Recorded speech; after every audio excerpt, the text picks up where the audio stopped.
Good day, friends. Welcome to our Power is Within podcast. I'm your host, Chasmith, and my mission for this podcast is to inspire you to take your power back and to realize that you are the healer that you have been looking for all along. Healing is possible in mind, body, and soul. I don't know about you, but this has been an amazing past week for me. It started a little bumpy, but it has smoothed out better than I could imagine. Last Tuesday night, my brother, me, and the dog all hit the road to head north for a family road trip up to Illinois so that my brother and I could see our extended family. And it is my first time to come see them since 2018. So this was long overdue. The road trip is what had some bumps along the way because, it was our first time traveling so far with my dog, Coconut. But we learned a lot. And yeah, I learned a lot about my travel preferences in a car and road trips and distance traveling and all kinds of good stuff and how to support my dog better along the ride. And on either account, we made it safe and sound. So there's that. So, since I've been here with my family, I've just felt this abundant sense of peace and love radiate through me. Like, I missed them more than I knew, and I love them all so much. We're a crazy bunch. We are. We can be loud and chatty, and we all come. I mean, me, my family, and all of humanity, we all come imperfectly, perfectly flawed, quote unquote, if that's how you want to call it, flaws, right? But as you're going to hear more today through our guest experience of humanity in the world and the universe is we're actually just all perfect, exactly as we are. So we have come to learn to judge and label people, things, situations, life, each other, ourselves as flawed. We judge good, wrong, bad, right. And there's so much complexity behind all this. But the truth of the matter is just being here with them, I don't know, it's like the first time that I just feel just no judgment, and hey, I'm gonna admit it, like my family, we're a judgy bunch. Like I learned judgment like in my family. But it's been just so cool to be together and just not even notice or see any quote unquote flaws, but to just like see the beauty and the perfection that's our guest.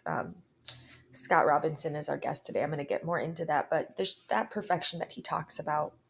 I really think that the past few conversations that I've had with him have really helped me to begin to shift my perspective in how I see myself and those around me. And it's been an absolute gift that he's given me to take into this experience this week with my family. So, as I already mentioned, our guest is Scott Robinson. And Scott is known in the social media world on Facebook and Instagram as the Brain Guy.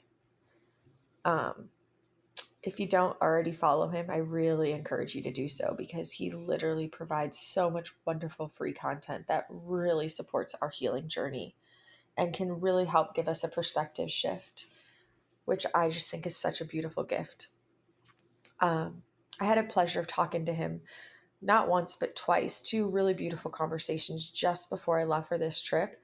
And like I already said, I really think I've been able to take what he said in these conversations into my experience so much this week and just see things in a different light.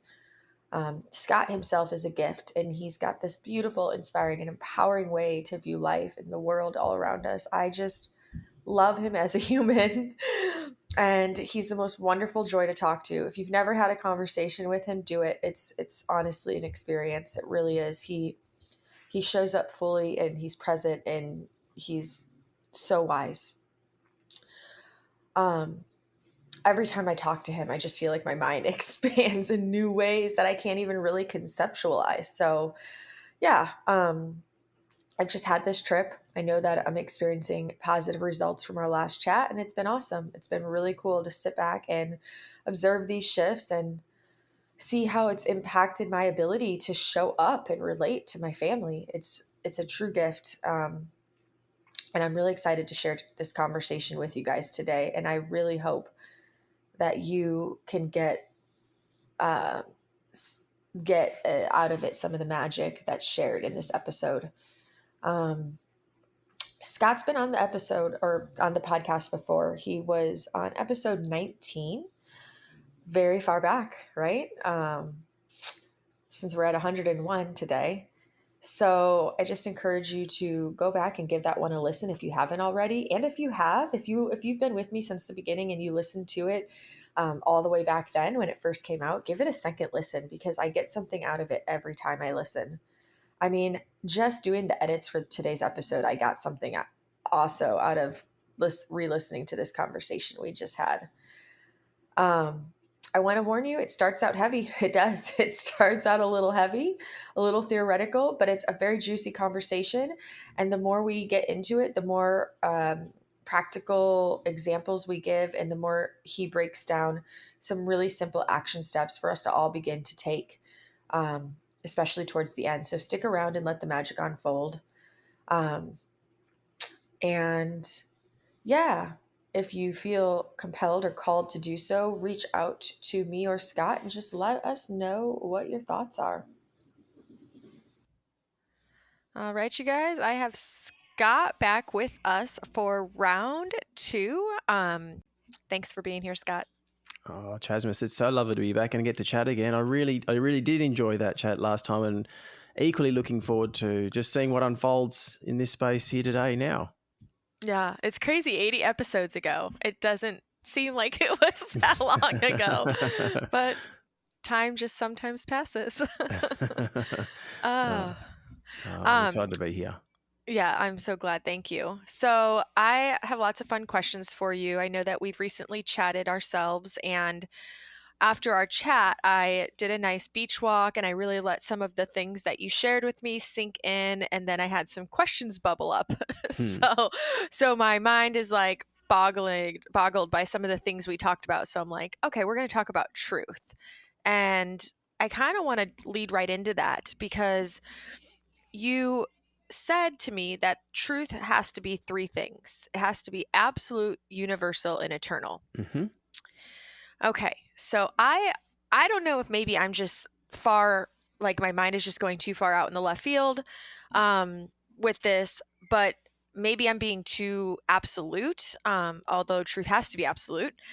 But I guess I want to kind of have you explain how this concept of truth that we all in this life cling to or attached to, and how if there's no other truth other than absolute, universal, and eternal truth, then what we've all come to believe as truth, what is that? Is it just belief?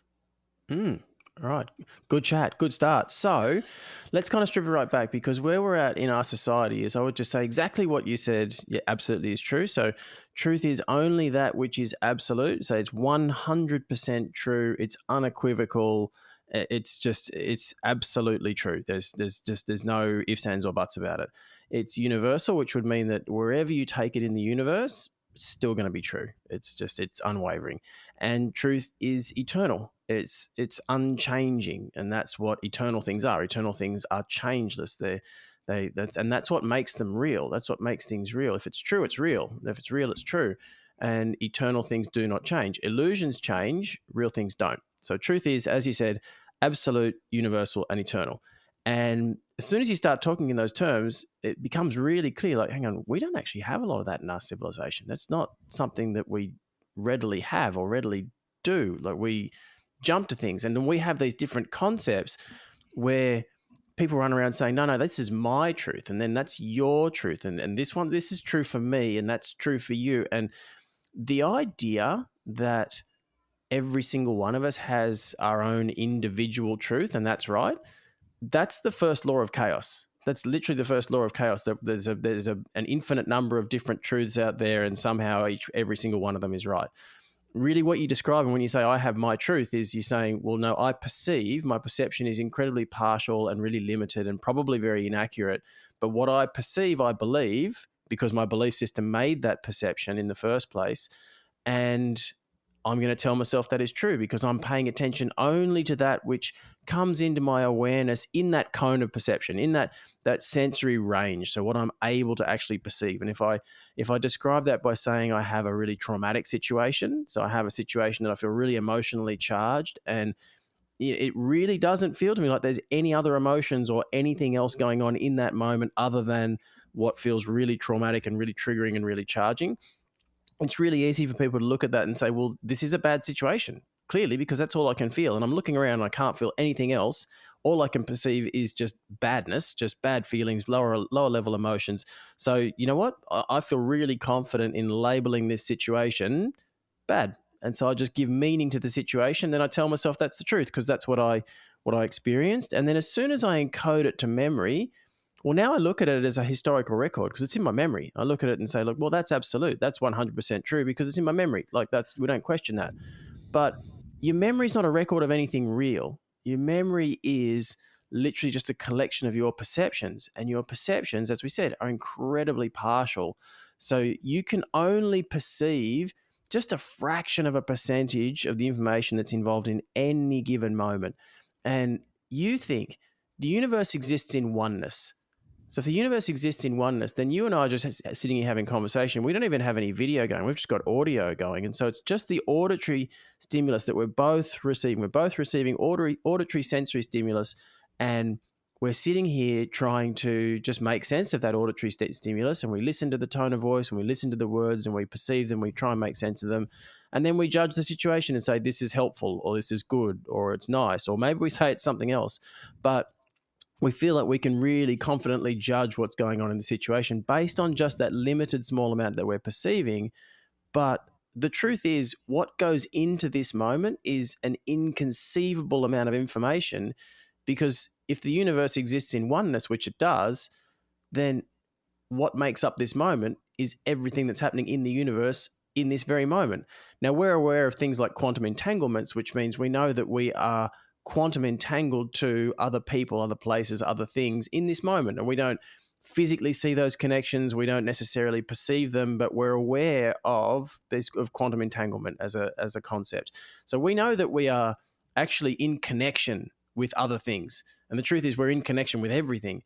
So if we're in connection with everything and this moment is connected to everything, then what gives meaning to this moment? What gives us the truth of this moment is how this moment fits into the grander scheme within the universe itself. So you and I, we're just a small piece. We're just a small little piece of that puzzle.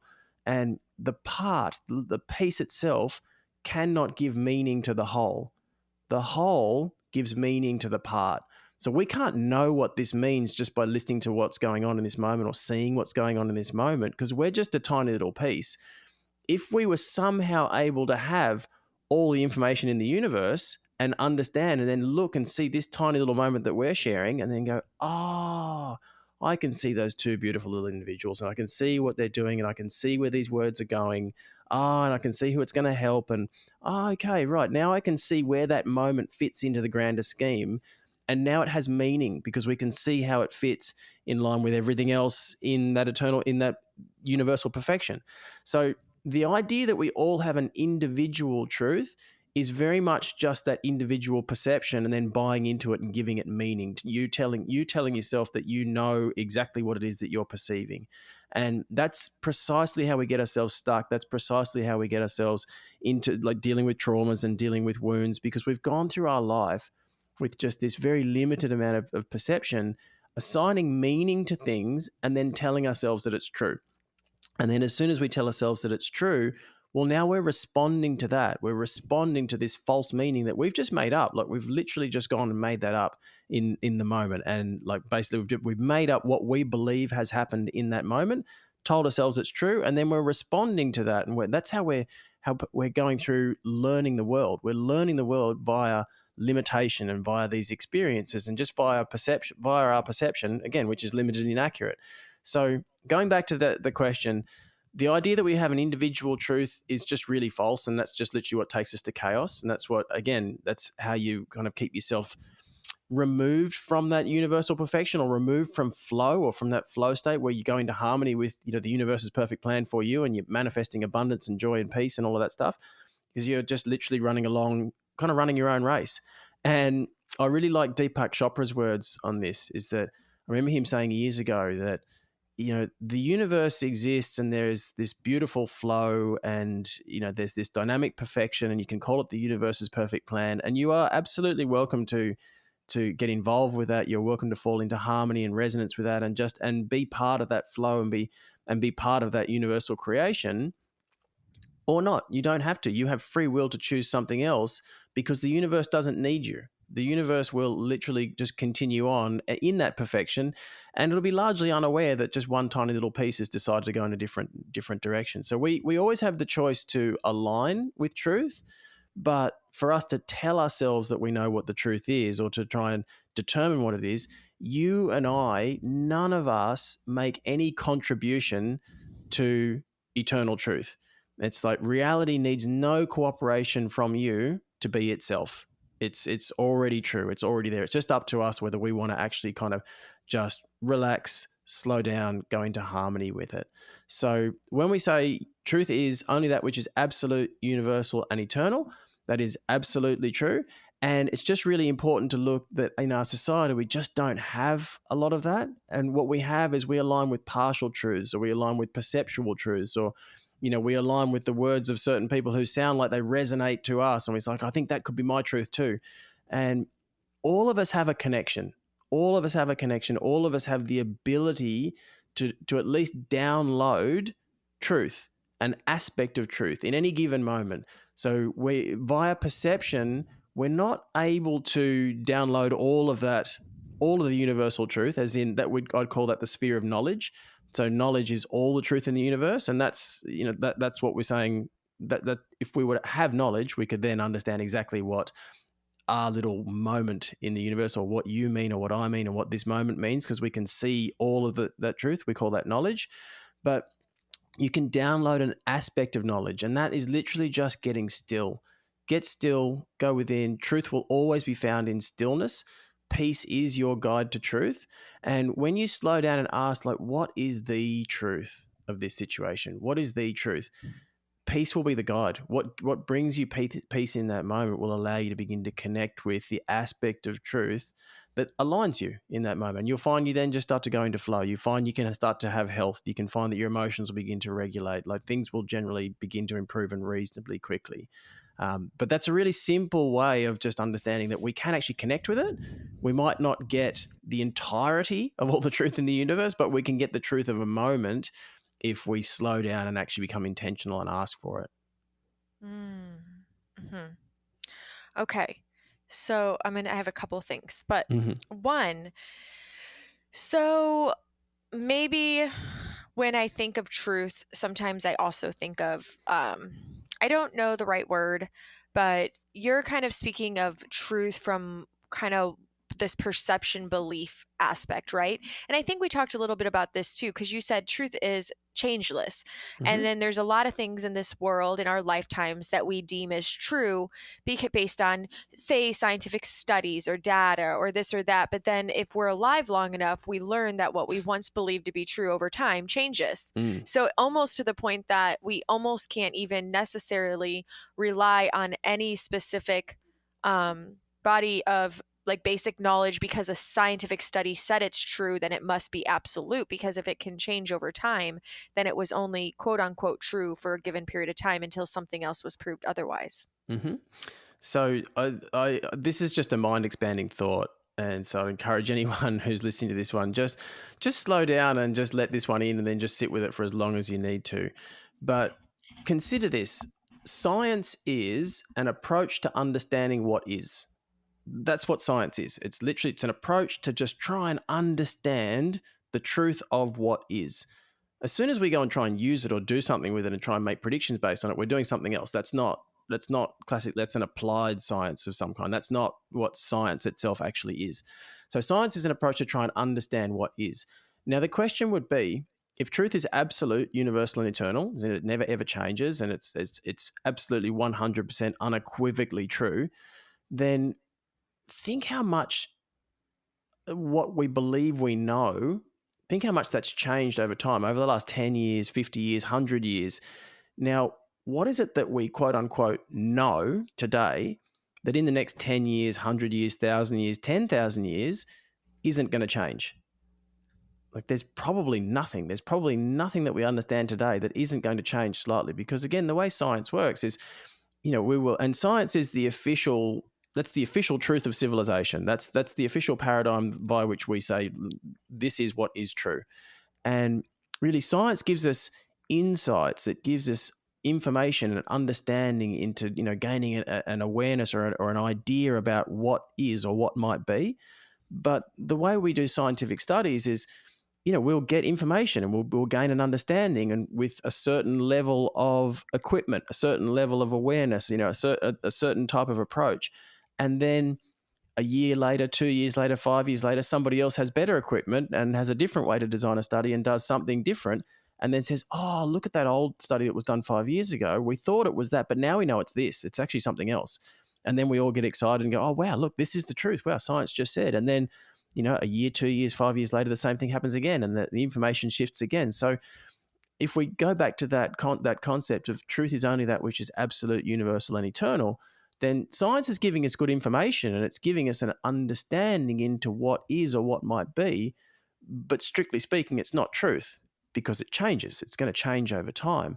Now, that then sets us free because we're not aligning with a false truth in the moment. Now, I'm not saying go and throw out all of your scientific information because it's given us understanding and everything, but we don't need to go and assign truth to something that's just unfolded in a scientific study, because we can be really confident it's our understanding of it is going to change over time. And I think that's just a really, really important concept to try and get your mind around, because we do the exact same thing as I just described via perception. We perceive a moment, we assign meaning, and then we tell ourselves that's true. And then we kind of don't look at it. We don't look to change after that. We've set up our meaning. We've set up what we believe is true based on just what we've perceived, and that perception is just really limited. So it's your faith. It's whatever you hold faith in makes your belief. Your belief system makes your perception. Your perception only goes out and sets about finding that which confirms what you believe is true. So your perception, because your belief system made it, it can only go out there and find the things that you believe are there to perceive. And that's just really important to understand, because that means your perception is just going to go and confirm for you that what you believe is right. So you'll perceive what you believe is there to perceive, but you'll believe what you want. You will believe 100% what you want. And that is true in all paradigms. And you'll see that even in science, belief plays a huge part in science, and you'll have lots of people who will only believe scientific information and can have anecdotal evidence and, all manner of different other evidence, but they just won't pay attention to it, and vice versa for people who are in the alternative space, who would just say, I want absolutely nothing to do with anything evidence based. And it's just, you will set about believing really what you want, what you truly want to align with. So what you give faith to really makes the power of belief, and then that belief will make the appropriate perception that allows you to really double down on that reality. So Hmm. slowing down and just asking for truth, kind of getting neutral and asking for truth, can really shift all of that. Hmm. Yeah, because I mean, another thing you and I talked about is how powerful we all are. Mm. And so if we're essentially these powerful beings that have this like really strong ability to create, then that makes me wonder, like, if we are then therefore then if we believe something so strongly, essentially we buy into this idea that it is our truth because we believe it so strongly, and then we can sometimes see things actually play out as quote unquote again, what we call truth. Mm. So, and let me just give you this in healing, because this is something that came into my awareness a long time ago, and I didn't understand at the time. I probably understand it a fair bit more fully now.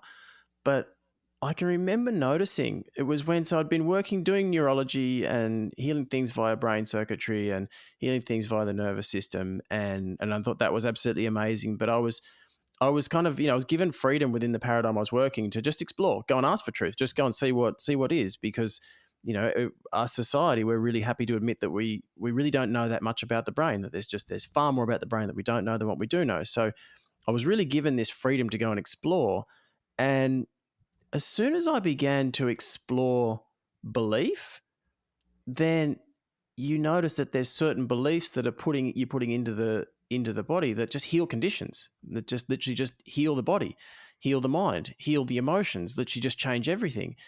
And it became really clear, really apparent, first and foremost, just how powerful that was, that it was thought. That's like thought energy was underpinning everything in the nervous system. And we've gone and via different paradigms that have their own individual institutional imperatives, as in one really clear and obvious one would be, say, if you look at medical science holds that there is a physical body and that's it. There's nothing else. It's a physical body. It's separate from other bodies and that's it. So any answers that you're looking for within that paradigm, the institutional imperative would be that it has to be in the physical body. You'll have to find the answer there. And so you'll generally go about as far as the genes. That's kind of the deepest level in that paradigm. Now, what I was finding was that thought energy was literally underpinning all of the hardware, all of the hard wiring, all of the circuits, literally underpinning the organs, underpinning everything. And when you went and changed that, you could get these dramatic changes in the body. And so I was noticing, and I really didn't know much about specific truth or whatever at the time. I just noticed that certain beliefs seemed to be really changing things. And then it became apparent that really healing was just bringing falseness into the light of truth. It was like just bring the falseness that the body's expressing into the light of truth, and it literally dissolves. And I would say I can just explain that better now, is that there is only truth or illusion. And so this is the thing, when we talk about truth, your one remaining great freedom that you have in this world is that you are free to decide. You have the power of decision always. You always, always, always have the freedom to make a decision. But what you have to decide between is really fixed. You can only decide between truth or illusion, because that's really all there is. And so truth is absolute, universal, and eternal. Illusion is something else. So we would say that truth is, again, those three things, and it's that and nothing else. So if something is 99.9% true, then that by definition is not true. That would be an illusion. And again, if you look at our society, we align with evolving truths and partial truths and individual truths and unfolding truths, and none of that is absolute. So when that's what's running in the mind, you're going to create falseness. You're going to create falseness in the body. And when you correct that by just literally bringing that falseness into the light of truth, it literally just dissolves. And that was what I was seeing, and I thought it was absolutely mind blowing for me at the time. Um, but the way to explain it is, when we say there is only truth or illusion, well, the way that you dissolve illusions is simply by looking at them without protecting them. If you're prepared to look at an illusion, as in something that you've told yourself is true, but it's really not, if you're prepared to look at that without actually protecting it with a story or a narrative that you got running in the mind, or you're protecting it because there's a judgment that's been made somewhere, as in you've judged someone else to have done something wrong to you, and hey, look, I'd really like to get truth, but that person's still wrong. They did something bad. That all of those things would be protecting. That would be protecting the illusion, and then you just don't unfold the truth in that moment. So if you're prepared to look at illusions without protecting them, they will literally just dissolve. And I see that in conditions in physical body that just seem really hard and fast and fixed. You can literally see these illusions just evaporate kind of before your eyes, and it's quite an amazing thing. That's interesting. And it's like it's I admit that sometimes it's hard for my mind to grasp some of it, because you say it's all so simple, but yet like our minds have like kind of complicated everything. Mm. Well, just to help with that really quickly, Chasmith, is, and again, and we've spoken about this before, is all of this is great. Like we can talk about truth kind of all day long till the cows come home, and it's wonderful and it's lovely, but it doesn't change things for us, because truth can't be detailed, it can't be explained. Like I can't sit here and give you just that truth and just talk about it, and then all of a sudden whatever conditions you're dealing with in the body just disappear or evaporate. it needs to be experienced. Like, you need to actually experience that. So, and again, that is something you can only experience via perception. That's how we experience things, via our perception, our perceptual awareness. So, and it's your perception that's made by your belief system, and your belief system is made by your faith. So you would first need to have just some level of faith that truth is a thing. That truth is a thing and it sets you free. Truth is a thing, sets you free, solves your problems. If you can just hold faith in that, well, then you can make the belief system that will support that. That belief system will make the perception that can perceive that, and then you can receive it. But it actually starts with a level of belief first. You don't get to experience that unless you're prepared to kind of allow it in at the level of belief. Mm-hmm. And so, okay, so it's interesting because I had this conversation with a friend one day, and it went like this. I was just at this place where I felt like no matter which direction you looked, no matter what information you sought, no matter like what experts you went to, it was just so much conflicting information in every direction. Thousands and thousands upon thousands of conflicting information. And no matter where you looked, everyone could justify this idea a truth, but it's all conflicting, right? So I just got to this place where I felt so overwhelmed with this idea of seeking truth, where I thought, you know what? There is no truth. I'm like, the only truth that I believe exists is the fact that that none of it is actually true. Like, none of this, nothing at all. Like, whether you believe in X or believe in Y or believe in Z, like, I'm like, none of it's true. And my friend was like, well, no, there's absolute truths. And I was like, I don't think so. Like, I don't think there's any absolute truths anymore. Now I'm looking more on surface level, right? Like, whether or not, like, um, whether the sun is good or the sun is bad. And we can talk about that for a concrete example in a moment, or whether or not it's good to wear certain like chemical products, or whether or not, smelling something is good or bad. Like, all these practical, just very simplistic things, right? Mm. But what's good and bad, what's right or wrong, what's good or evil in the world. And so my friend's like, oh no, there are absolute truths. Like, it is an absolute. And I said, well, what are some absolute truths to you, like universal across the board, like that you think is always consistent? And he's like, well, it is absolute truth that it is absolutely bad to kill somebody and to take a life, you know and I'm like, I don't know. I'm still not buying it. Like, I'm not saying it's okay to kill someone. I don't think it's good to kill somebody, but maybe, I don't even know if this is true or not. Like, maybe there's a culture that doesn't think it's a bad thing for certain circumstances. I don't know. All I Mm. know is, I don't know if you can speak to that, but I got to this point where I started thinking that all the surface level, like all the things like of this world, didn't seem like there was one truth, but yet we fight wars over this idea of Mm. truth, and we lose friendships, or we dismantle families, and there's so much um like just hard emotional turmoil that we feel over this idea to cling so strongly to an idea of truth, if that Mm. makes sense. Yep. But yet all of it is not really essentially true.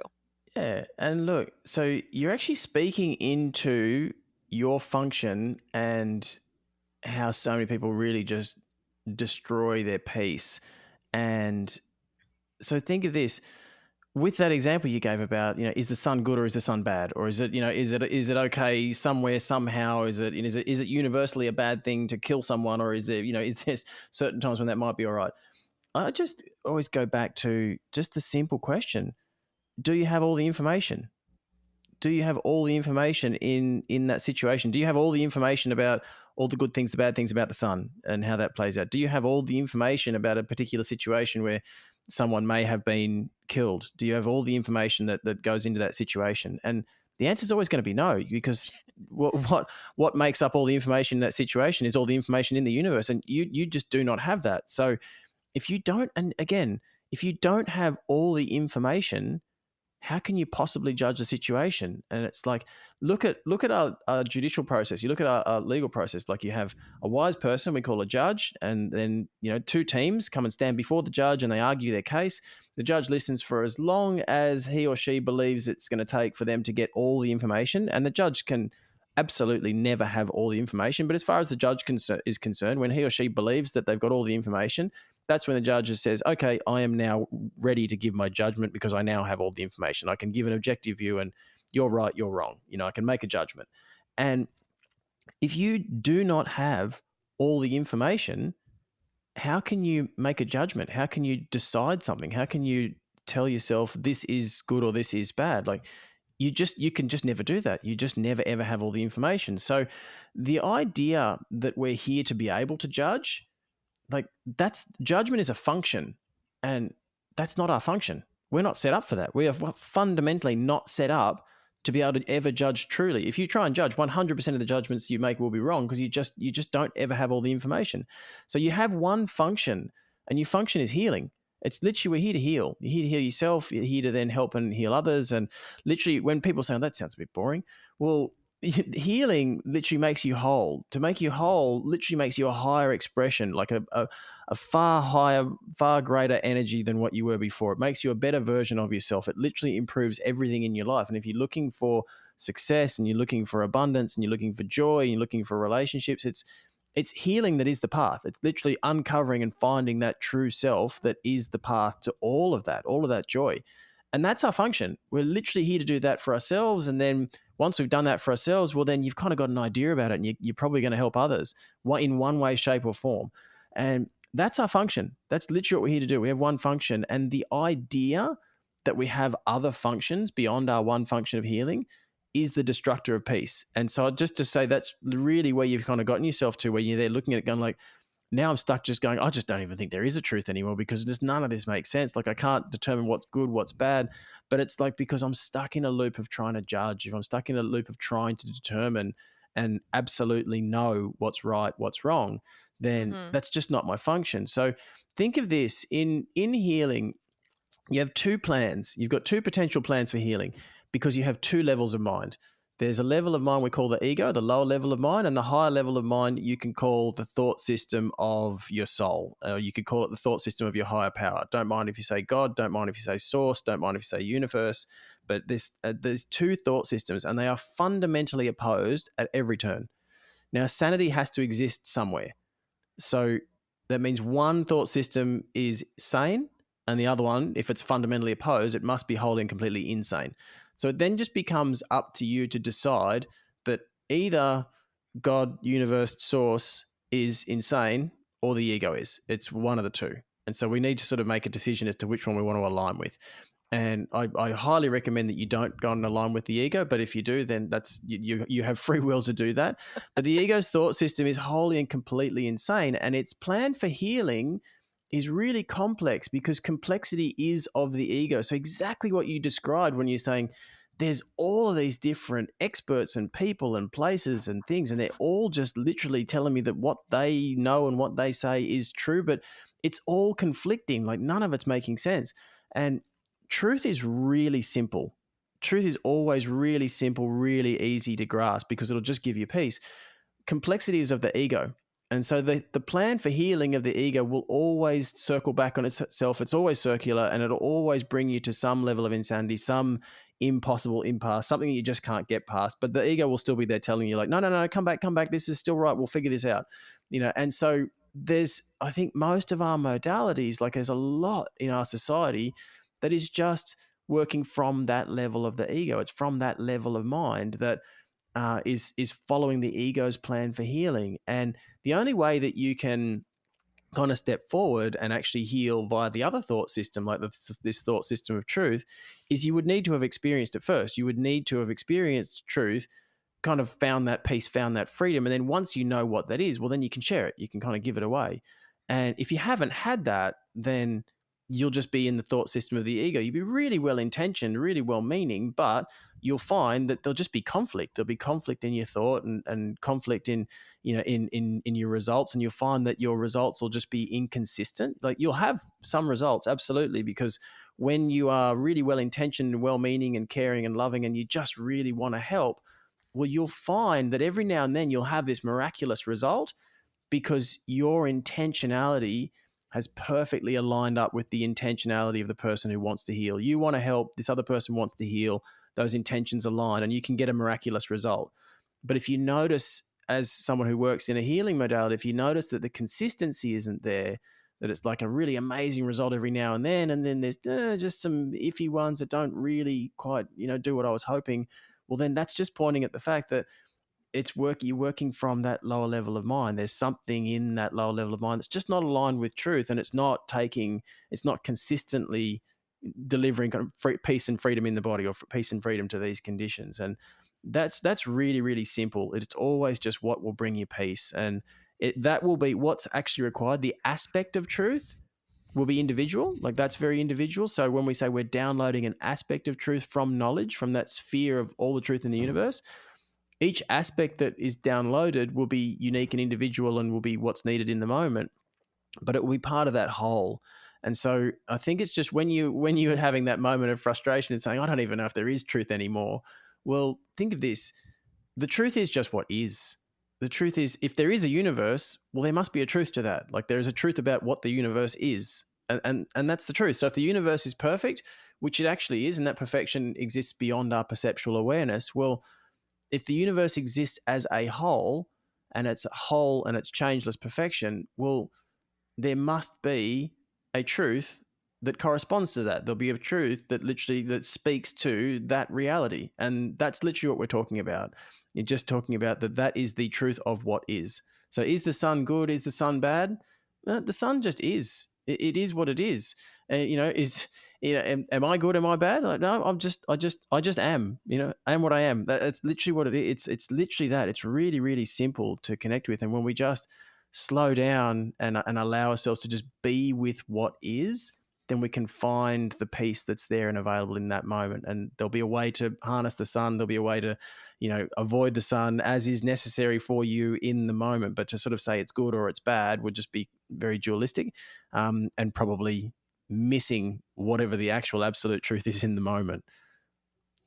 Right. I mean, and on some level, because we do have power, um, to turn beliefs essentially into some form of reality, I Mm. won't say truth, but reality, then essentially, let's just take the sun for example. I like really concrete examples for people listening. Um, Essentially, is it not then what you perceive and believe becomes your reality? So if you're like somebody who's so afraid of the sun and thinks it's super dangerous and you're always trying to hide from it, and you get if you're afraid and you freak out if you get too quote unquote too much sun, I mean that essentially does then become your reality, while Mm. somebody else can love the sun and just think it feels amazing and just bless it and just bask in its radiance and warmth, and they're going to have a totally different reality in this experience, correct? Yeah, yeah. So, but remember, this is the thing. The powerful one is you. You are the most powerful one. Your mind is the most powerful thing in the universe. You are the powerful one is you. Now, if you align with truth, then you will absolutely experience that. So we're talking about that truth sets you free, gives you peace, gives you freedom, literally takes you to your very best self, very best life. Like, because the truth of who you are, truth of what you are, truth of who you are, that is where you'll be your very best self, where you'll have your very best life. That's where all your success, all your abundance, joy, and fulfillment, all that stuff, that's where that will all come from. Just being who you truly are. And you may not have any idea of who that person is, because you may have been living from a level of just perceptual awareness about yourself for your entire life. But the powerful one is you. So if you buy into an illusion, if you buy into a falseness, well, you can absolutely experience the perceptual effects of that falseness, the perceptual effects of that illusion as if they were real, because you give your power to it. You give your power to the illusion, and you will absolutely go and create the perception that allows you to perceive that as if it was real. And so this is what we're saying before when we say that the way we dissolve illusions is just by looking at them without protecting them, because you can feel those illusory effects. And so if you're dealing with, let's say you're talking about the sun. Now, if you go out and if you're someone who has a belief, I do really badly in the sun, like I burn quickly, it makes me, I overheat, and as soon as I go out in the sun, in a really, really short period of time, my body's going to start giving me feedback. If I hold that belief at a deep level, now I'm going to start getting feedback really quickly. I'm going to start perhaps feeling maybe nervous, or I'll start maybe even starting feeling a little bit of nausea, because I'm starting to think about things like heat stroke, and all those things will come to me sort of really, really quickly, or potentially really, really quickly. Now, is that actually what's happening if my body was just neutral? If my body was just neutral about it, would it be happening in the same amount of time? If I was, as you describe, a sun worshipper, even if I was really fair skinned, would that be happening in the same amount of time? But if I give my power to the illusion that the sun is bad or that it's really harmful for me, well, absolutely, I will build the perception, and my body will just start giving me all that feedback, and it'll feel really, really real, and you'll absolutely experience those perceptual effects. Now, there may be an absolute level, it may be an absolute level that you can actually tolerate, and people talk about solar calluses that you can build them up. We know that if we play with full spectrum light, if we get out early in the morning and see and literally get all spectrums of light through the day, you will last way longer in the sun than if you just sort of walk out at midday. But there are people who literally exist. I mean, you think, how did we evolve? We evolved outside. We evolved outside, in sunshine. Like we were able to tolerate it for long periods of time. So it's the idea that we're somehow not able to do that must be coming from somewhere. Like we've adapted to living indoors, but have we lost the capacity? Have we really truly lost the capacity to be able to actually be out in the sun? Like, or how much is it in our belief system that the sun causes cancer, or the sun literally causes, ill effects, and then we go and confirm that via the symptoms that we produce in the body.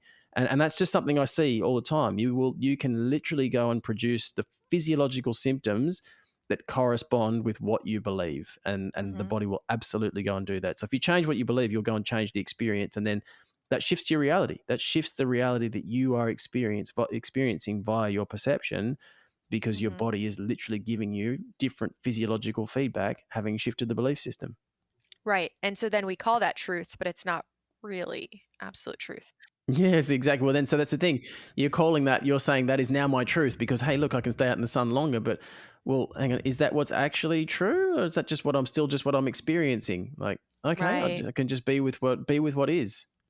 Well, it shows a testament to how powerful the belief system is, which for me is why, okay, so this is for me why scientific studies on and with anything at all pertaining to humans and probably nature as well, because it's always shifting and always changing. But let's focus on humans here who have the ability to have belief systems.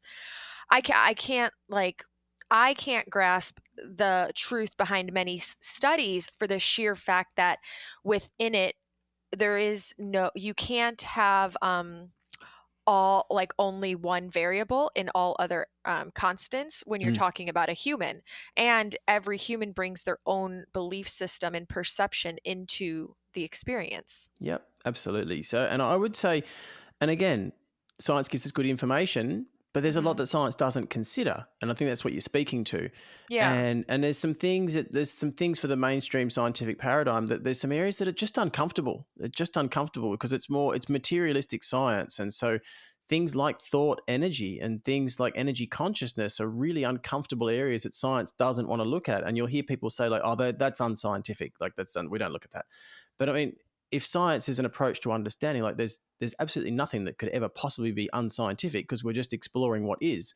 So I remember there was a study, there was an experiment done, and there's a woman who's a healer in the States by the name of Barbara Brennan. She was talking about working. There was a psychic that was literally called in to do some work inside a Faraday cage, and a Faraday cage is a device that literally blocks out all electromagnetic radiation. So it's kind of like it literally blocks out all signals of anything and everything. And she was literally working with, I can't remember the exact experience she was doing, but it was like literally working with someone in a Faraday cage, and they were trying to observe this person, a capacity of some kind for this person. What I remember about the study that was just really striking, because it speaks about what we're talking about, is that she said the two scientists who were conducting the study were really skeptical. Like, they really didn't like her as a skeptic and as a psychic, and they were really skeptical about her ability to be able to change anything. And so she said she was aware that these two guys were coming in and just moving things around and changing things in that room when she was going out for a lunch break or going out to, go and do something else. And she would come back, and she was able to perceive that the space had changed, and that like their skeptical energy, as she called it, was in that Faraday cage and was influencing the results. And then thereby she was able to do less of whatever it was she was doing. And the two scientists just completely were not able to accept that she could even, that she could even perceive that. And so they were denying that she'd even been in there, but to her it was incredibly clear. And they just went back and forth because, then the scientists kind of started playing with it, going, well, now we're going to test it. Now we're going to go in there and see if she, let's move another couple of things around, because that can't be right that she could know that. And she was just getting really, really perturbed and agitated. And in the end, this other woman who wrote the book, Barbara Brennan, she ended up sort of coming in as the mediator and having to explain how perception works and explaining how high sense perception works. And, that the scientists are doing an amazing job, but this woman's just got some special abilities and she can actually tell. And like the scientists couldn't accept that their belief system and their skepticism was influencing the experiment. And so this is what the psychic one was trying to keep out of the room, because by them coming in, their belief systems and the energy consciousness of their belief system was coming in and influencing the results. And she just wasn't able to do everything she was trying to do. But the scientists didn't accept that was a thing. They didn't accept that was possible. Mm. And so that made it really uncomfortable. And so I would just say there's a lot of our, like, I don't know of any scientific studies that kind of really take that into account. Like we don't even take into account in science the observer effect. And that's the observer effect in quantum physics is just the very nature of you observing anything affects that thing, the thing that you're observing. Just the very fact that you are observing something can bring things into existence. And we don't even acknowledge that. We don't even acknowledge that just the scientist, just by the very fact that the scientist is there, that they're influencing the scientific experiment. And we're not acknowledging like the thought system, the belief system, the energy consciousness of the people who are observing and witnessing. Even if it's a double blind study, the person's still there. They're still there. They're still holding their belief system, and that has to be having an influence. And we're not paying attention to that. So that if we're talking about sort of getting real true, like universal true information back, then that couldn't be the way that you go about it.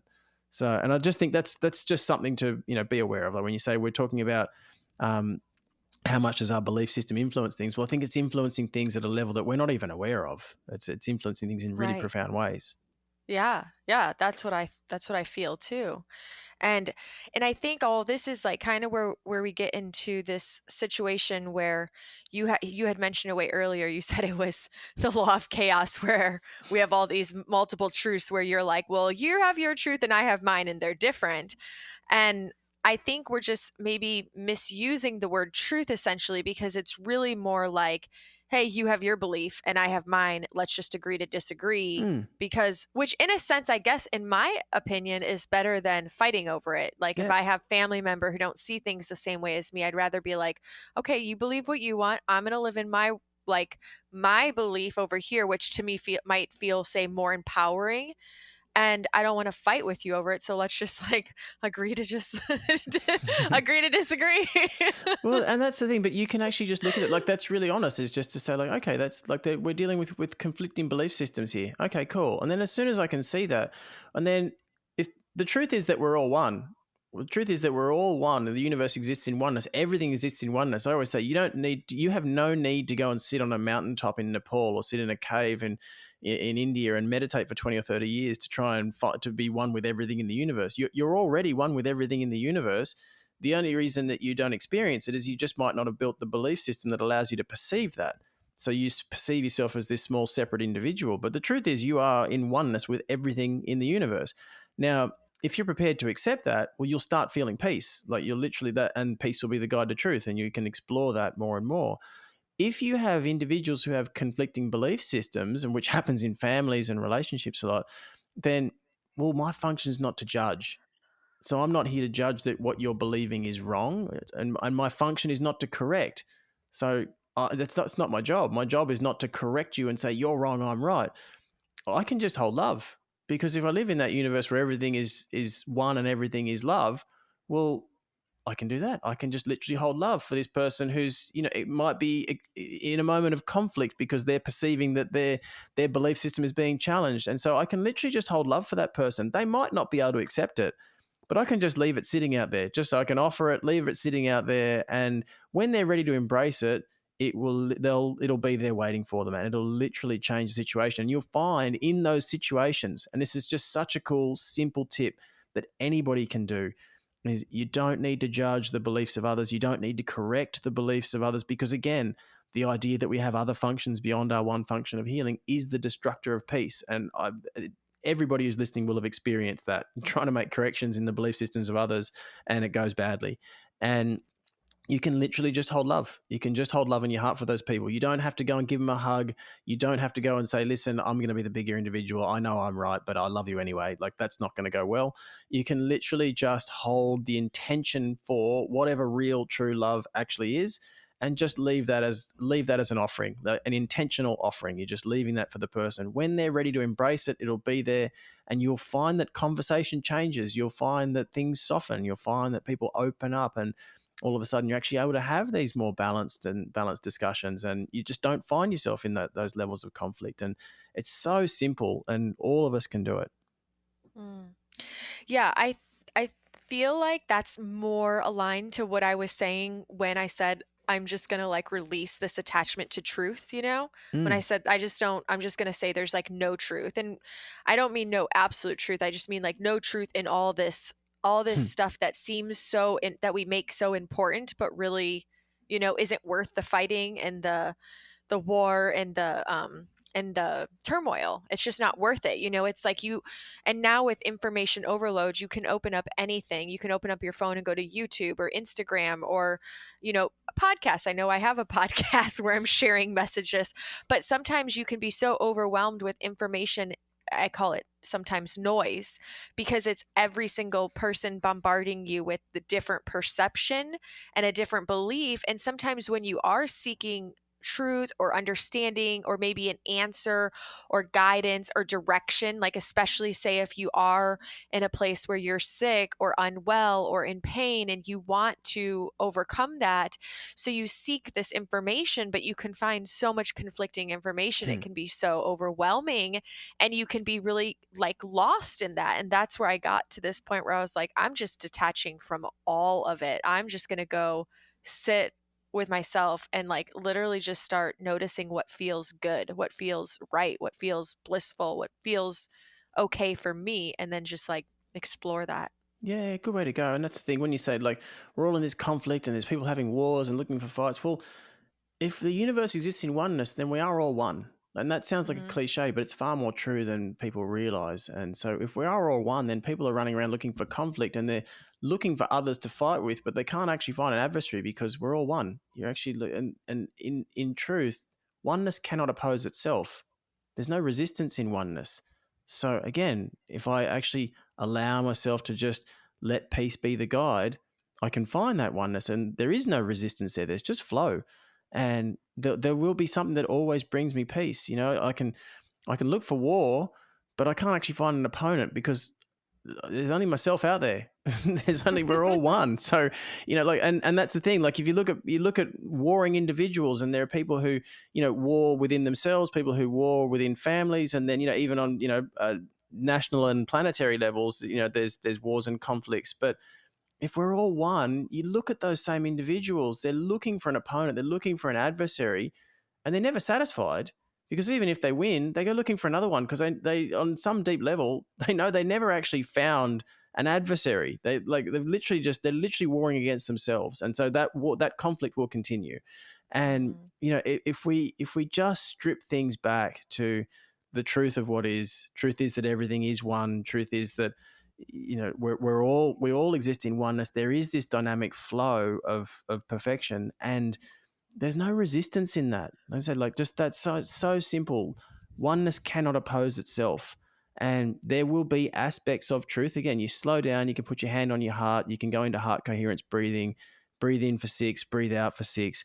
You can cross your ankles, you can cross your wrists, you can look for whole brain postures. There's all these different things that you can do to slow yourself down, and then just become intentional about what you need in that moment. Become intentional about, okay, there's conflict in my family, there's a bunch of different people got some different beliefs here.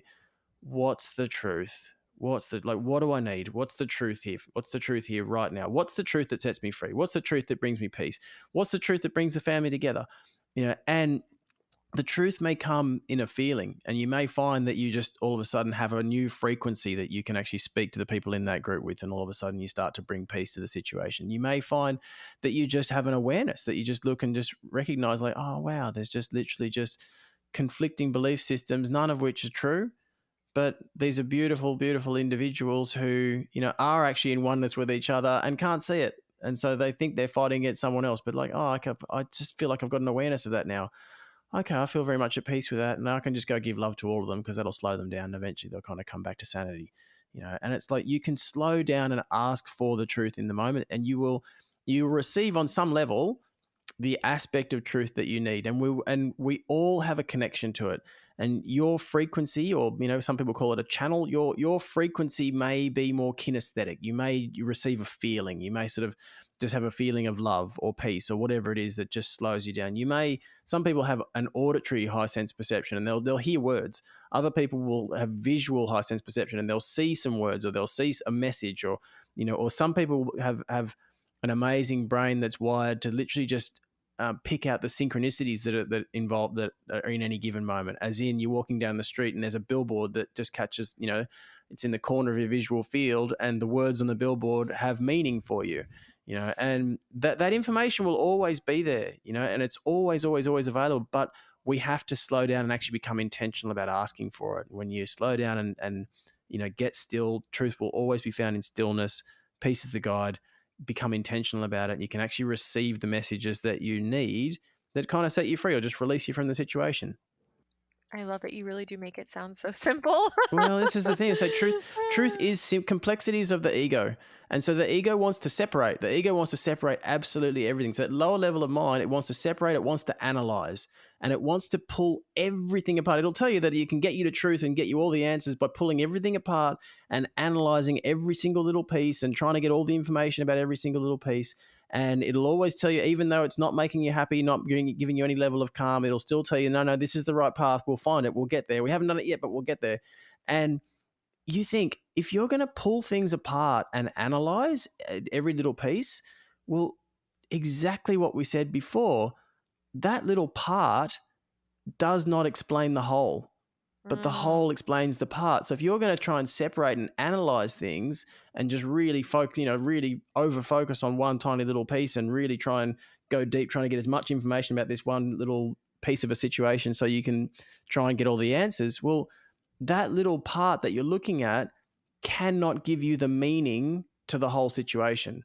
But the whole, as in what's going on in the universe, or the whole situation, can explain that little part, can explain the moment. So it's the same thing on an individual level. Like if you look at the body, and we can say something like the appendix or the gallbladder, or an organ that we just feel is kind of surplus to requirements and we can just pull out and remove, like you can't get the meaning of the appendix or the gallbladder just by looking at the appendix or the gallbladder, because it's just an organ. And the way that we've gone to try and understand it is we dissect them, we pull them out of bodies, and we cut them up and look at them, and we try and understand how we think fluids are flowing through them, and we try and understand what we think the function is just by looking at that one part. But it's the body, it's the whole body that explains the entire function of the appendix or the gallbladder. And you can't get the true meaning of everything that it does until you have the meaning of everything in the body. When you have all of the emotions and full understanding of all the emotions, all the thoughts and full understanding of them, all of the physicality of the body and full understanding of all of that, then you can understand that, okay, there's the lymphatic system. The appendix actually has a role within the lymphatic system. The gallbladder is actually connected to the emotional system, and it really hangs on to rage and anger. And wow, okay, right. Once we can actually start to see how that fits within that whole, then we can get the meaning of it. And it's exactly the same thing in our life. If we're trying to analyze these little details of information in a given situation, thinking that's going to take us to truth, well, you lose the totality. You lose the totality of the entire situation. You can never understand the truth because you're just focusing on this one little piece that just can't give you the meaning. So that's that whole thing of just slow down, get still, ask the bigger picture. Right, what is the information that connects me with this truth in this moment? Like, okay, what is it? And again, it'll be a thought, it'll be a feeling, it may be words, it may be someone comes and taps you on the shoulder and randomly says some words to you, and that's a synchronicity that just gives you meaning or just gives you peace in that moment. And it's just whatever it is that just literally slows you down and brings you back to peace. That's the path. That's the path that'll get you there. I love this so much. Oh, okay. Okay, so we're talking about all this. You make it sound simple. To be honest, as you just talk about it, I feel peace. And the reason why is because when you can just, when I listen to you and I think it's possible to just detach from all of this, like you said, to detach from the need to analyze or pull it all apart, the need to judge or the need to correct, that feels peaceful. And Mm, you said peace is the guide. Like mm, just releasing all of that alone feels peaceful. absolutely. So now you're speaking into now we're zeroing in, Chasma. So now we're speaking into time, because the only time that you can get truth is now. Because the only time is now. So when we talk about the illusion of time, the past is not a real thing. The future is not a real thing. And again, like we said, perception's really limited. It's really partial. You're only ever perceiving just a fraction of a percentage of the information in any situation. You record that to memory, and then when you look at it in your memory, well, you've already made decisions about it. You've perceived something that's in alignment with your belief system. You decided that a situation was bad or was harmful, and then you recorded it to memory. And because you now believe that that event was bad or harmful, when you look at it in your memory, well, now you're only going to be able to go and find the reasons that make that bad or harmful, because that's your perception can only operate in the space that your belief system gives it to operate in. So when you look at your memory, you're just looking at fragments. You're looking at fragments of moments. You're not looking at the whole situation, and it's not available. It's not available in the past. The only time it's available is right now. So the past is not a record of anything real. For that reason, we say the past is an illusion, because it's not true. And the future is literally a collection of projections. And those projections are made from all of the information that gave us an understanding of the past. So we look to, and this is the way the lower level of mind works, it looks to try and understand the past, see if we can figure out what happened in the past. And then once we think we know what's happened in the past, then we try and make predictions and say, now we can prepare for the future. Great. And really, all we're doing is we're just trying to make a bridge out of the present moment. We're just squashing the present moment into this teeny tiny little moment, putting a bridge over it, and then just trying to bridge as much of the past as we can, get it into the future and recreate the past there. And we just stay stuck in a loop and just stay stuck in this pattern. And that comes from that lower level of mind. And going through the world, like we said, going through life and literally learning the world via limitation. And you think how you learn. You come into this world, you're really limitless. You're a child. You're innocent. You have no limitations placed on you. You're happy. And people talk about little kids having higher sense perception, and that people, kids being able to see things in different dimensions and having all these different abilities. But it's like a filter coming into this world. You come into the atmosphere of belief of this world, and I always remember my little son, because my youngest child, I was more in this space and more aware of things. And I was more aware of kids having these different abilities. And I used to change his nappies when he was really little. And it was a phenomenal number of times he would start pointing at things and going, look, look, Dad, the man, there's a man. And he was absolutely convinced he's looking at something. I have no idea what he was seeing, because I wasn't seeing it. But the typical thing for a parent to do is just say, oh, no, mate, there's nothing there. It's fine. No, you're safe. There's nothing there. It's okay. And then I'm buying him into my belief system. I'm buying him into my belief system of limitation. And maybe he had some level of ability there that if I go and do that, I go and shut it down. And that's typically what we do. But you think you go through the world learning via limitation. You learn all the things you can't do. You fall over, you work out something's not good or something's not helpful, and you think, okay, I can't do that. Can't go into that space. This doesn't work for me. We literally just have a whole world set up around by learning through pain and learning through limitation. And people defend that. Again, we'll keep all the illusions and all the limitations that we're prepared to give support and nurturance and protection to. And people will tell you, people celebrate pain and they really want it. And they'll tell you that, that pain is your greatest teacher. And yeah, you can absolutely learn through pain, but you have no need to learn through pain. There's no need to learn through that. You can learn through happy learning. We can literally learn through healing, and that makes you whole, makes you happy, and that makes you limitless. It's a very, very different experience, and you reach a very different end. So when you've learned the world through limitation, and you've just literally been in time, because that means you're trying to figure out, you're trying to gain an understanding of everything that's happened in the past, so you can make preparations for the future and kind of be prepared. But literally that just keeps you stuck in that same level of capacity and literally keeps you stuck in a loop. So truth is available in that present moment. It's the only time that is actually real. It's the only time that we can actually connect with truth.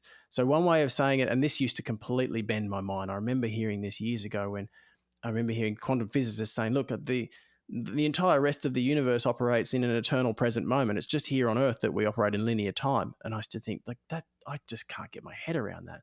But it's like to say that when we talk about eternity, you can say eternity is an idea of your higher power, an idea of God, an idea of source, an idea of the universe. And that's what the universe exists in. It exists in this eternal present moment, which is eternity.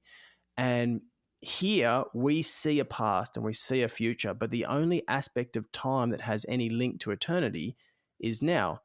And your higher power only makes real things. So that would be to say that if eternity is real, it's an idea of the higher power, then the only aspect of time that has any link to anything real would be right now, would be the present moment. Now, the only way you can get truly, truly, truly present is to let go of the past and to let go of the future.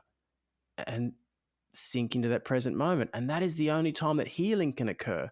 And healing is just released from the past. It's released from all of those limitations. It's released from all of the falseness. And you think all of your anxiety and your fears and your worries, they all exist in the future. Future's not even real. It's not even here. But then people are living their whole life just prisoner to the fear. All of your worries and all of your guilt and all of the shame and all of that stuff that just keep us locked in limitation, all that exists in the past. It's not even real. You can literally let all of that go. And if you can accept that the only time that you can actually be truly real, be your real true self, which is your very best version of self, have your very best life, the only time you can do that is right now. Well, to be able to do that, you would fundamentally have to let go of the past. And if you fundamentally have to let go of the past to be real or be with truth, well, then you think about it. You couldn't have judgment. Judgment couldn't exist. Judgment cannot exist without the past. If you can't have judgment, then you can't condemn someone else for having done something wrong. So now guilt doesn't exist. So now you're no longer guilty of anything. You're not feeling shame. You're not feeling worry. You can't have, and if all of a sudden you can only be present, well, there's nothing to fear. Like, check in. Are you safe now? Do you feel okay now?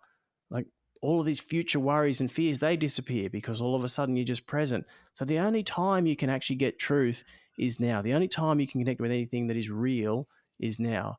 And we've just gone through the world learning via limitation, learning via that lower level of mind that decides that it needs to have understanding and needs to be able to have that information to be able to do life. But you just never learned that you could actually just ask for truth now and get the answers that you need. And when you begin to learn that, well, you really begin to set yourself free. So, how would you suggest for people who are listening to this right now if they're like, okay, but how do I like they're like, I want to release all this. That sounds amazing. I want to be there, Scott, but how do I just let it all go? How do I get into this now moment? Like you Yeah. mentioned heart coherence, but what Yeah. other suggestions do you have? First thing, so just acknowledge how powerful you are, and acknowledge how powerful you are in healing, and you'll know it. Think of all that you've created in your life. If you've ever dealt with anxiety or depression, or if you've ever dealt with pain, or you've ever dealt with any of these things that are fundamentally an imperfection, and the truth is the universe is perfect, well then that the truth of what is the perfection, which would mean that if something's imperfect, that can't be truth. That can't be the truth because it's not part of the perfect universe. So we can dissolve all that. And this is something that I see in healing all the time. And the reason we're able to go and do it is because you're so powerful. And so you think of this, the brain, it's a simple cliche. It's something that a lot of people have heard and understand, but perhaps have just never really appreciated and utilized, is the brain doesn't know the difference between real or an imagined stimulus. It can't tell the difference. Like you can create an imagined scenario that your body will respond to in absolutely in a true sense. It'll respond to as if it's 100% real. And we have scientific studies that back up with neuroplasticity on how the brain changes itself based on experiences in meditation. Like we've seen this, there's lots of studies. I talk all the time about studies with piano players and giving people specific music where they're literally playing more notes with the left pinky finger, and the people that actually went and played the music went and built new capacity and built out new neuronal connections in the area of the cortex that actually correspond to that left pinky finger. But then the same music was given to people to just go and meditate on, and go and meditate on playing it. Don't touch a piano, don't even look at a piano, just go and meditate on playing these notes. And they built out more neuronal connections, not quite as many as the ones who actually went and practiced, but a really like 1% less. Like they literally went and built nearly the same amount of connections in that corresponding brain area. Same thing with free throws. There was a study done on people doing on shooting free throws and practicing, and people who went and shot free throws and practiced it over and over again actually improved by like 24%. People who did no practice, didn't do anything, didn't improve at all, and the people who went away and meditated on doing free throws improved by 23%. And so you can literally build the capacity, you can build the brain that will give you this function, that will give you that life, that will literally, make you that person, because the brain doesn't know the difference between real or imagined stimulus. So you can literally go and dissolve all of these things. You can go and dissolve the past, you can dissolve the future. And you think, if you've felt fear, felt anxiety, felt depression, that's because you're so powerful. You were able to make that. You were literally able. Your brain, you being so powerful. If you bought into the illusion of imperfection, you absolutely 100% will have experienced those negative effects as if they were real, because you're so powerful. As soon as you bring it into your awareness that the truth is that everything is actually perfect, and the truth is that peace is the guide that gets you there, well, then you can actually ask what the truth is. You can just start to imagine on that. You don't have to know what it is. You can literally just bring that feeling of peace into your awareness and begin to start to imagine on that. Every moment you spend imagining that, what that peace and what that perfection might be, is you're building the body that's going to give you the perceptual feedback and the experiential feedback to that new reality. And you can literally change the chemical signals in your body. You can change the hard wiring in your brain. You can literally change everything just via imagination. And you don't even have to know exactly what it is, but you can set the intention, you pay attention to the guides, and in that moment, even if you can only perceive 1%, 5%, if 10% of your perceptual awareness in any given moment is peaceful, you can choose. It's what you give importance to. It's what you give importance to that will direct where your attention and where your energy goes. And if you give importance to truth and give importance to peace, well, then your attention and your energy will go there, and you'll begin to build out the neuronal connections. You'll begin to make the chemical signals in the body that then begin to confirm for you via your perception that what you believe is right. And you'll get more and more and more of that. And all of a sudden you start to find yourself building this really peaceful reality. Yep, absolutely. I've witnessed the magic of that myself. It's funny though how we can know something it's simple. It's so simple to do, right? And it Mm, doesn't we don't have to sit there for, 10 hours a day doing this. mm. It's little by little that adds up. But it's funny how hard it is sometimes to commit to doing the things that we know yield the biggest results. But again, it just comes back to what you give importance to. Yeah. And Yeah. you can do that via intention. You need to sit down and just say, okay, wait a minute, what do I want to give importance to? Because things aren't working out for me right now, which means I must be giving some importance to some stories, some narratives, some Mhm. false thoughts somewhere. Like I must be giving importance to those things, because that's where my attention just seems to gravitate, seems to go to just whatever's worst. So what do I want? Okay, well, I want my best life. I want my best life. I want my best self. I want peace, or I just want freedom. Always think you want something fundamental, something that's universally true. Okay, peace, freedom, love, abundance. Like, okay, great. Those things. I don't need to populate the picture. I don't need to say, okay, I want a house with a lovely wife and 2 kids, and I need a good job, and I need a car. And it's like, if I'm trying to populate the picture with material things and with specifics, well, that's not where that information wants to come from. You have this limitless level of mind that's connected to all the information in the universe. You want that level of mind to fill the picture in. You don't want to be the one, because you can only populate that picture and fill it in from your memory and experience and what you've experienced in your lifetime. And if you haven't experienced all of that peace and abundance and joy, well, you just don't have the information in that level of mind. So you can set the intention. You can literally just set the intention for something that is universally true, something that's fundamentally true: peace, love, abundance, joy, togetherness, whatever it is. You can set that intention, say, that's what I want. I want to give importance to that. and I'm going to start imagining a picture. I'm going to start imagining the feelings that would go with that existence. And I might just start with that. And then anything that comes up that tries to take my attention back to pessimism or back to pain or back to anxiety or whatever, I can literally look at that and say, actually, you know what? Thank you. Thank you, old feelings, old thoughts, but no, thank you. No, I'm sorry. I'm going to spend some time in my feelings of freedom right now. No, sorry, that's where I'm going to stay with. And if you give importance to the freedom, or you give importance to your desire, that's where your attention will go. So you need to just actually recognize that the only reason your attention goes to those other things is because you give importance to them. On some level, you've made them important. And you can hear this in the words of people all the time when we start talking about how it is and why it is that fear is completely an illusion. It's not actually real. Like fear's not actually a real thing. And I dissolve this all the time, and it kind of blows people's minds. But when we talk about that, then we say fear is not real, people will support it, and they'll defend the illusion. They'll defend the limitation by saying, no, but you need fear. No, no, no, no, no, no. Fear keeps me safe. Fear's a good thing. And it's like, no, fear literally destroys your body. Fear locks you in limitation. Fear keeps love out away from your life. It keeps out. It keeps it literally keeps you away from your dreams. There's nothing good that fear does for you. Like you have reason. You could just apply reason to a situation. You wouldn't need to be fearful. You could just Right. literally just apply reason. And so when we do that, when we literally just become intentional about what we want to give importance to, that's when things can really begin to change. And yeah, you can practice it and you can strengthen it just like a muscle, but give importance to your desire. Choose only for your desire. That's the simple advice. You give importance to your desire. Choose only for your desire. And when those negative feelings come up, like, no, sorry, I choose peace. No, thank you. No, thank you. Going back to peace. And that's literally it. Yeah, and over and over and over again at first, Yeah. maybe, if you need Well, to. just do it now. Maybe. Yeah. Just do it now. And now. And And now. now. Yeah. I love this. I think this is a really great way to end it. I would be able to talk to you all night and ask you millions of more questions and pick your brain because I think you're fascinating.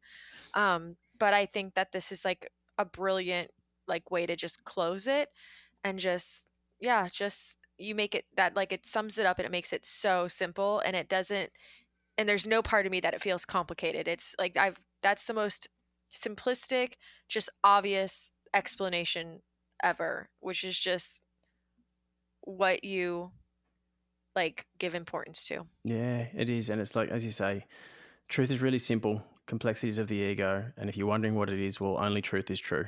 And it's like, it's a really simple. So it's like, only truth is true. Okay. Well, that's it. Anything else outside that is just not. I can dismiss that. So I'm really grateful, Chasma. Thank you so much for giving us the opportunity to chat again. And I would extend my gratitude to anybody who's listened this far into the episode, because I feel like just where things started was more at that general level of awareness and far more sort of, ideological and sort of conceptual sort of level. And if you've stuck with it this far, I really hope you've kind of got some takeaways and you're able to sort of start applying some of this, some of this truth into your life and then experience the change. Absolutely. Yeah. Thank you again. You're a wise soul, my friend. And I appreciate you. Equal gratitude. The gratitude is completely mutual. All right, y'all, that's a wrap. I really hope that you found this episode as powerful as I did. And I know this is going to be one that I personally listen to many more times to come. I get something new out of it every time I listen, like I already said. And if you did enjoy this episode, please consider sharing it with a friend and or on your social media.